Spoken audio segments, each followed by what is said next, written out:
kulang po ito. Ang kanyang The Platinum Experience Real Karaoke. So ito po ay bagong henerasyon ng Platinum. So noon ay may CD tape, ngayon naman ay USB or memory card na isasalpak. Okay?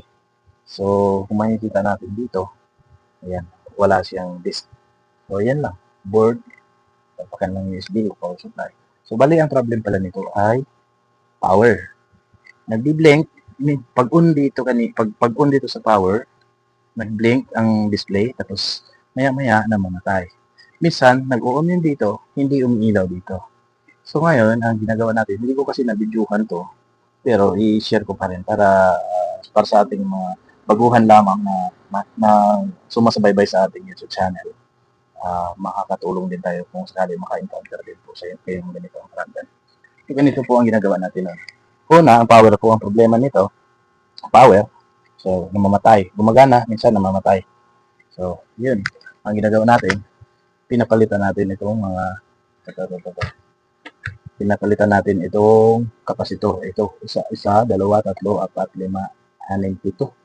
Yan, 7 piraso. At nung napalitan na natin yan, kasi tiningnan natin, itong kapasitor na to, ayan. Kung tingnan natin yung ilalim, di ba masyadong makita kasi puro lang tayo. Kung titingnan natin ilalim, umaangat na po siya. Ayan. Ayan, kagaya nito, ayan o. Ayan, umaangat na po siya. Pag tinitingnan natin, lumalabas po yung kanya silver. So, parang dito sa taas, hindi siya lumulubog, pero sa ilalim, ayan, nagkakaroon ng problema. So, nung napalitan na natin, so medyo normal ang supply, kaso lang, ganun pa rin, namamatay pa rin. So ngayon, ang tinutrouble natin, power supply pa rin. Wala tayong ginagalaw dito. Hindi mo naman basta-basta masisira yan, low voltage lang naman yan eh. Ang ginagawa natin dito sa power supply, yung nakikita nyo to, ito, optocoupler po yan. Pinapalitan natin to, tinanggal natin yung original, yan, pinalitan natin.